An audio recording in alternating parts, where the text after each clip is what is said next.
একটা নতুন রোববার মানে একটা নতুন গল্প। আর সেই গল্প নিয়ে আমি চলেও এসেছি। কিন্তু বড়দের মনটা বিশেষ ভালো নেই, চারপাশে অনেক কিছু ঘটছে তো। কিন্তু আমার এই আধুলিরা কী করেছে বলো? আমার এই ছোটো ছোটো বন্ধুরা, তারা তো সবসময় গল্প শুনতে ভালোবাসে, তাই জন্য গল্প নিয়ে আসতেই হয়। আজকেরও নতুন গল্প, নীলবর্ণ শৃগাল। পঞ্চতন্ত্রের গল্প অনেকে শুনেছে, অনেকে আবার শোনেওনি। একটা শিয়ালের নাম ছিল চণ্ডরব। সে প্রচণ্ড জোরে জোরে হুক্কা ওয়া ওয়া ওয়া ওয়া করে ডাকত। তার বাবা মা সেই জন্য চণ্ডরব নাম রেখেছিল। আর জঙ্গলের ধারে গর্তের মধ্যে তার ভালোই সুখে দিন কাটছিল। একদিন কাঁকড়ার খোঁজে নদীর ধারে ঘুরতে ঘুরতে এক গ্রামের কাছাকাছি চণ্ডরব চলে এলো। তাকে দেখে তো এক পাল কুকুর চিৎকার করতে করতে তেড়ে এলো। ঘাউ ঘাউ ঘাউ ঘাউ ঘাউ ঘাউ ঘাউ ঘাউ। কুকুরের হাত থেকে বাঁচার জন্য চণ্ডরব প্রাণ ভয়ে দিক বিদিক জ্ঞানশূন্য হয়ে দৌড় লাগালো। কুকুররাও তার পেছন ছাড়ে না, ওরাও ছুটছে, চণ্ডরবও ছুটছে। এরকম ছুটতে ছুটতে চণ্ডরব এসে পড়লো একটা ধোপা পাড়ায়। ধোপা মানে যারা কাপড় কাচে। সেখানে এক বড় গামলায় রাখা ছিল নীল গোলা জল। জানো তো, নীল রং সাদা জামাইতে ডুবিয়ে সেটাকে নীল রং করে, মানে একটু পরিষ্কার দেখতে হবে বলে সেই রকম নীল রং গোলা ছিল।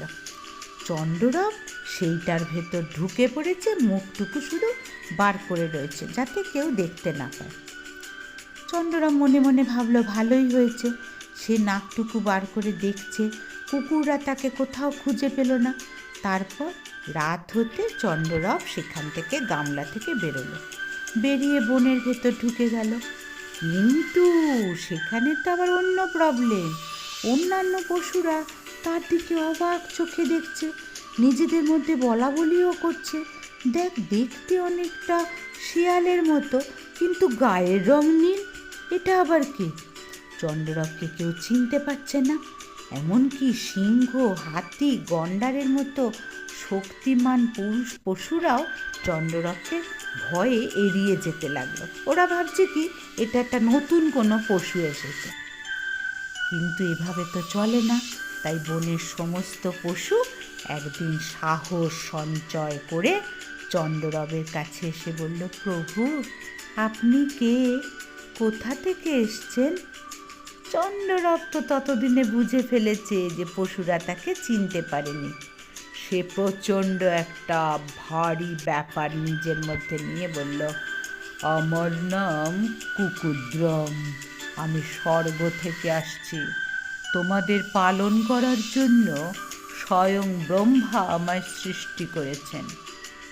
সমস্ত পশুরা তখন সবিনয় একেবারে এক পায়ের কাছে এসে প্রণাম করে বলছে, মহারাজ কুকুদ্রম, আমরা আপনার আজ্ঞাবহ প্রজা, আপনি আমাদের পালন করুন। চণ্ডরব তো এরকমই চাইছিল যে পশুরাজদের কাছে ও এরকম সুখে দিন কাটাবে।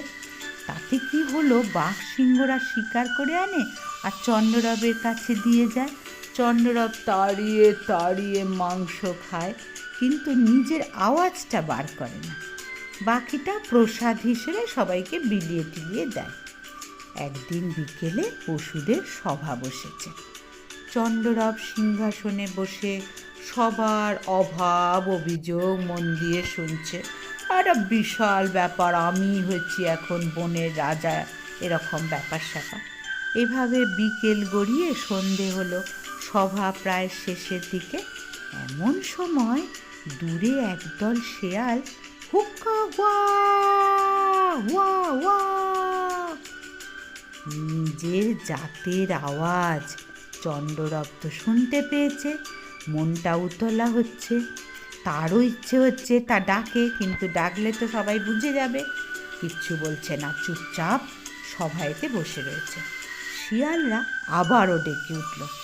চণ্ডরব তখন উত্তেজনায় কী করবে বুঝতে না পেরে সিংহাসন ছেড়ে উঠে দাঁড়িয়ে পায়চারি করছে, আর খুব অস্থির অস্থির লাগছে।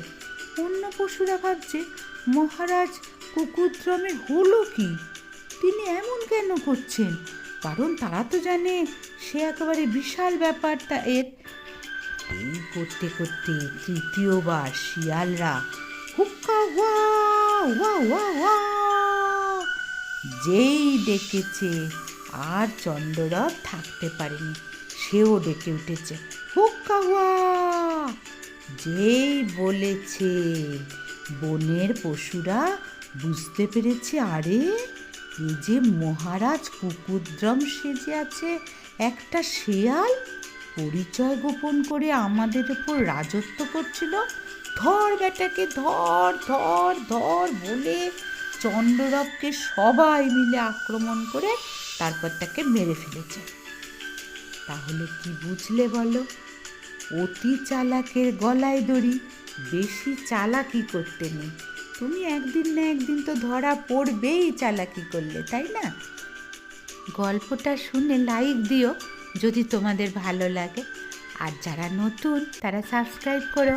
আমার অনেক গল্প, পুরনো গল্পগুলো শুনবে, আর নতুন গল্প আরও শুনতে পাবে। সবাই খুব ভালো থেকো।